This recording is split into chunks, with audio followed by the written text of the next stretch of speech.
Hello बच्चों, आज हमारा टॉपिक है वेक्टर एनालिसिस से रिलेटेड, जिसमें टॉपिक का नाम है conversion of scalar into vector and vector into scalar. ठीक है, यानी हम किसी स्केलर क्वांटिटी को वेक्टर में किस तरह से कन्वर्ट कर सकते हैं और वेक्टर क्वांटिटी को स्केलर में, यानी किसी क्वांटिटी की वेक्टर वैल्यू का हम मैग्नीट्यूड कैसे फाइंड करेंगे। इसका मतलब है कि वेक्टर को हम स्केलर में किस तरह से कन्वर्ट करेंगे और स्केलर क्वांटिटी को हम डायरेक्शन कैसे देंगे, यानी उसको वेक्टर कैसे बनाएंगे।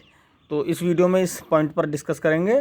तो सबसे पहले बात करेंगे स्केलर इनटू वेक्टर, यानी स्केलर क्वांटिटी को वेक्टर में किस तरह से कन्वर्ट करते हैं। जैसे हमारे पास एक स्केलर क्वांटिटी है m, अगर मैं इसमें किसी वेक्टर क्वांटिटी का प्रोडक्ट कर दूं, डॉट प्रोडक्ट कर दूं, तो ये बन जाता फोर्स, यानी एक वेक्टर क्वांटिटी बन जाती है। ठीक है, यानी इसका मतलब ये हुआ कि वेक्टर क्वांटिटी जो है वो स्केलर क्वांटिटी और वेक्टर क्वांटिटी का डॉट प्रोडक्ट होती है। तो इसी तरह से हमारे पास अगर कोई स्केलर क्वांटिटी ए है और मुझे इसी क्वांटिटी का वेक्टर बनाना है, यानी जैसे हमने इस एम में वेक्टर की मल्टीप्लाई करके, एक्सेलरेशन की मल्टीप्लाई करके फोर्स बना दिया था, तो मास, ये एम क्या है, मास ऑफ बॉडी, तो इसकी मैग्नीट्यूड कुछ है, लेकिन ये जो वेक्टर बना इसकी मैग्नीट्यूड कुछ चेंज हो गई है।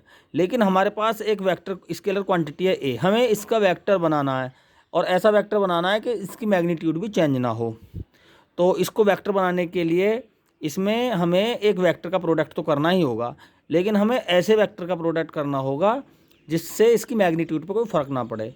तो अगर हम प्रोडक्ट करते हैं, डॉट प्रोडक्ट करते हैं, किसी ऐसे वेक्टर से डॉट प्रोडक्ट करेंगे कि इसकी मैग्नीट्यूड में कोई चेंज ना आए, तो हमें ऐसे वेक्टर को चुनना होगा जिसकी वैल्यू 1 हो। यानी हम अगर इसमें किसी यूनिट वेक्टर का प्रोडक्ट कर दें, जैसे ए कैप, तो ये तुरंत क्या हो जाता है, ये अपनी स्केलर क्वांटिटी का वेक्टर बन जाता है। ठीक है, इसको हम क्या बोलेंगे, वेक्टर बोलेंगे। यानी किसी स्केलर में उसी का यूनिट वेक्टर की प्रोडक्ट कर दें तो वो ऐसा वेक्टर बन जाता है कि उसकी मैग्नीट्यूड जो पहले स्केलर थी उसकी मैग्नीट्यूड के बराबर हो जाती है। तो इस तरीके से, और अगर हमें किसी वेक्टर क्वांटिटी का यूनिट वेक्टर फाइंड करना है तो वो यूनिट वेक्टर हो जाएगा यहाँ से वेक्टर अपॉन उसका स्केलर, यानी वेक्टर अपॉन उसकी स्केलर। तो किसी वेक्टर का उसकी स्केलर वैल्यू कैसे फाइंड करेंगे वो इसी वीडियो के हम नेक्स्ट टॉपिक में बताएंगे, जिसमें हमने लिख रखा वेक्टर इनटू स्केलर। यानी अगर ये वेक्टर है और इसका स्केलर ये है तो हम इस वेक्टर से स्केलर कैसे लाएंगे। इससे पहले हमने बताया कि स्केलर से वेक्टर हम कैसे फाइंड करेंगे।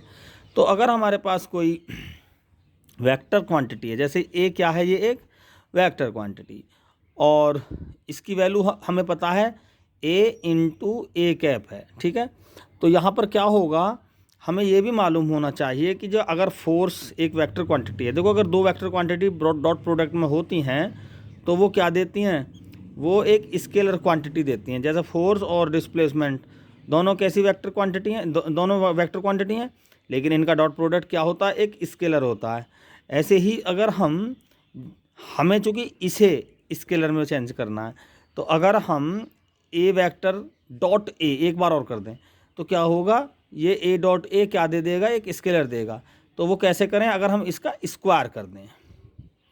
ठीक है, अगर हम इसका क्या कर दें, स्क्वायर कर दें, तो हमें इधर भी स्क्वायर करना होगा। ठीक है, तो वेक्टर ए डॉट ए, इसको लिख सकते हैं हम ए डॉट वेक्टर ए, और यहाँ लिख सकते हैं हम ए स्क्वायर इंटू ए कैप का स्क्वायर। ठीक है, ये भी एक वेक्टर है, ए कैप अपने आप में एक वेक्टर है। तो जब हमें ए वेक्टर और वेक्टर का स्क्वायर क्या बन गया, स्केलर का स्क्वायर बन गया, यानी ए का स्क्वायर बन गया। तो यहाँ पर ए कैप जो वेक्टर क्वांटिटी जिसकी वैल्यू भले ही 1 हो, लेकिन ये भी एक स्केलर बन जाएगी जिसकी वैल्यू 1 स्क्वायर 1 हो जाएगा। तो यहाँ पर क्या हो गया, ये ए स्क्वायर हो गया। ठीक है, तो देखो ए स्क्वायर स्केलर हो गया। चूँकि ये जो था ए स्क्वायर, ये एक्चुअली था क्या, ये ए कैप ए वेक्टर का स्क्वायर था। तो हम इसको लिख सकते हैं यहाँ पर एक बार और, ए वेक्टर का स्क्वायर, ये होएगा ए स्क्वायर। ठीक है, तो ए वेक्टर इक्वल टू हो जाएगा ए वेक्टर का मोड हो जाएगा। ए वेक्टर का मोड का मतलब है इसकी स्केलर वैल्यू हो जाएगी जो ए स्क्वायर आया उसका अंडर रूट। ठीक है, तो इसी प्रकार ये तो वन डायमेंशनल स्केलर क्वांटिटी थी जैसे लेकिन अगर हमें मिल जाए कोई वेक्टर क्वांटिटी ए बराबर ए एक्स आई प्लस ए वाई जे, तो हम इसका स्केलर कैसे बनाएंगे, वही हम क्या करेंगे, इसका स्क्वायर कर देंगे। ठीक है, तो इसको ब्रैकेट में लग के इसको उस तरह से डंडे दो डंडे लगा देते हैं साइडों में, इसको मोड कहते हैं, मोड का स्क्वायर कर देंगे। तो हमें इस साइड भी स्क्वायर करना होगा इसका, तो ये हो जाएगा ए एक्स आई प्लस ए वाई जे और डॉट एक बार और A X I plus A Y J, dot product हो गया।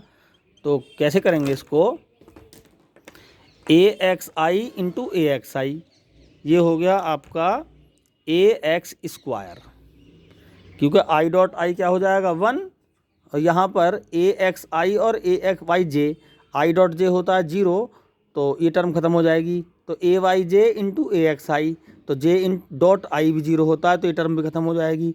ए Y J dot A Y J, तो यहाँ से हो जाएगा ए वाई का स्क्वायर। ठीक है, तो इस तरह से ये निकल का इसका प्रोडक्ट। तो वेक्टर ए का मोड जो आया निकल के, यानी वेक्टर ए का मोड का मतलब है इसकी स्केलर क्वांटिटी, वो आई ए एक्स स्क्वायर प्लस ए वाई स्क्वायर का अंडर रूट, यानी ओवरऑल आई जे का जो भी कोफिशिएंट है ए एक्स, ठीक है, जो भी इसकी स्केलर वैल्यू है उसका यानी आई और जे का कोफिशिएंट, उनके स्क्वायर्स का सम का अंडर रूट अगर हम कर दें तो किसी वेक्टर की स्केलर वैल्यू निकल जाएगी। ठीक है, जैसे हमने यहाँ पे स्टार्टिंग में ए का स्क्वायर कर दिया था तो तुरंत ये क्या हो गया था, स्केलर हो गया था। अब इसको हम वेक्टर ए का मोड बना के स्क्वायर भी लिख सकते हैं। तो वेक्टर ए का जो मोड होगा वो उसकी मैग्नीट्यूड को शो करेगा। अगर ए वेक्टर जो है इसको हम इस तरह से लिख दें, ए एक्स आई प्लस ए वाई जे प्लस ए जेड के, तो इसका मोड हम डायरेक्ट फाइंड करेंगे, इसका स्क्वायर प्लस ए वाई का स्क्वायर प्लस ए जेड का स्क्वायर और इसका ऊपर अंडर रूट लगा दो, तो जो वेक्टर ए है उसकी ये स्केलर वैल्यू मिल जाएगी। तो इस तरह से हमने इस वीडियो में सीखा कि हम किस तरह से स्केलर को वेक्टर में और वेक्टर को स्केलर में आसानी से कन्वर्ट कर सकते हैं। Thank you.